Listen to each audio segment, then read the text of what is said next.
Okay, so if you saw part one of the macaroni and cheese, oh crap, I forgot I don't have any milk or butter episode, well, then you'll appreciate this. So, what I did was I found an 8-ounce container of mascarpone cheese in the freezer, and I cooked the macaroni. Then at the time that I would be melting the butter and the milk into it while it's already cooked, right?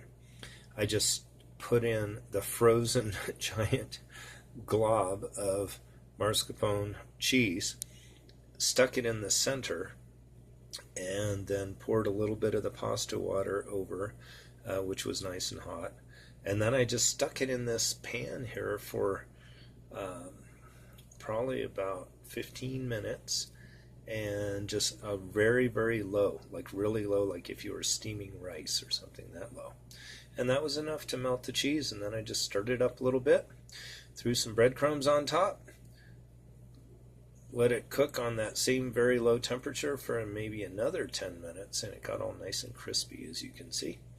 And then it was ready to eat. So, who knows? What turned out to be a disaster turned out to be something really tasty. And by the way, I ate maybe a third of it here. And that mascarpone gave it a really nice, creamy texture. It crisped up nicely, which I was kind of surprised at. Wasn't expecting that part of it. And it also just tasted really good. So don't be afraid to experiment with your food. All right, there we go.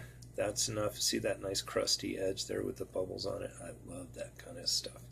Yummy, yummy, crispy, crunchy.